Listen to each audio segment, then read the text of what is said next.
हि बिटिसिर मानु নহয় हि फरेनार হয় प्रमद बर'नि बिथांनि सिङावनो जे इएम रनजित बसुमतारी बिथांनि सायावहाय हाग्रामा महिलारि बिथां सारा गोख्रोङै फिननाय होदों जे इउपिपिएल दोलोआव बिथाङा हाबफैयोब्ला देबोरगाव समस्तिखौ बिथांनो हगारनानै होनानै जिहेथु गावनि 17 बोसोराव जे खामानि मावबोनायाव आद्रा थानाय लामा दालां इरिफोरखौ प्रमद बर'नि सिङाव थानानैनो मावफिननो हागोन इउपिपिएल दोलोआव हाबफैनानै बिथांनो इएम बिबान होगोन नैबेबायदि बाथ्रा बुंनायनि सायावहाय हाग्रामा महिलारि बिथां साराहाय गोख्रोङै बाथ्रा बुंफिनदों इएम रनजित बसुमतारी बिथां सारनि सायावहाय जाय बाथ्राया जाहैबाय बिथाङा जिथु पावाराव फैयोब्ला बिपिएफआ आरटिआई होनानै फेरेंगाया जे बिटिआर बा बिटिसिनि मानसि नङा बियो फरेनारसो बेखौ होखारहरगोन बिटिसिनिफ्राय नैबेबायदि बाथ्रा बुंदों माने सम सम राजखान्थिनि बाथ्रा दान्थेलायनाया खोब मिनिथावबो जायो दे इन्टारेस्ट बिथिङै लायोब्ला जुदिअ माने नैबेबायदि थासारियावहाय जे बाथ्राफोरखौ बुंलायनाय बियो राजखान्थि बिथिङाव राजखान्थियावनो थायोब्ला मोजां दैदेनगिरिफोरनि बेलायावहाय बियो माने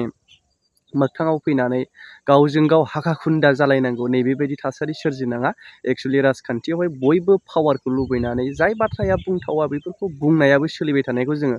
नुनो मोनखासै दा नैबे थासारिया सोलिबाय थानायावहाय जुदि पावार नांगौ नों जुदि पलिटिकेल केरियार दाबायबा गावखौनो बे सासे व्यक्तिनि थाखाय पावारखौ नांखागोन पावार गैयाबा नों राजखान्थियावहाय जेबोआनो गैया होननानै बुंजायो যদি আপুনি বিপিএফ দল যদি ইউপিপিএল দলৰ লগত মানে 10টা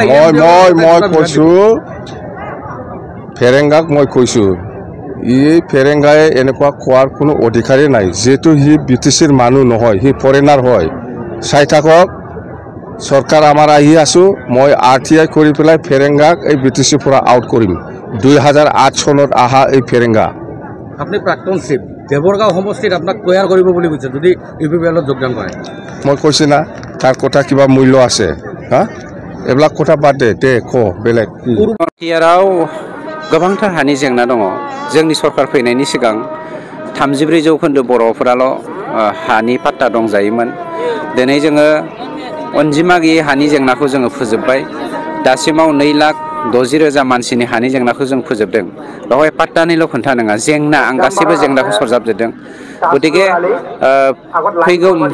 सेप्तेम्बर मासाव इलेक्सन जागोन इलेक्सननि सिगांसिम जोङो समयजाखौ समाधान खालामजोबनो हानाय मानिसिम जों नाजादों बाथ्राया सैथो हाग्रामाया दा बिनिया 10टा एमसिएलए दङ 10टायावबो बिसोरो जेनजोबो बेखौ लानानै हाग्रामाया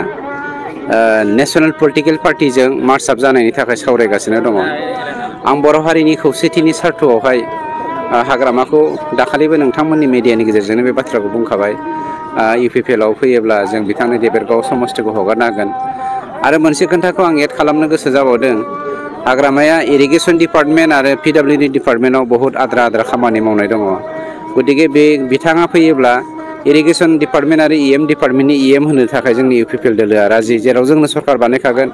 मानाव गेदेर प्रमद बर' बिथाङानो चिफ जाखागोन मानाव गेदेर प्रमद बर'नि बिथांनि सिङावनो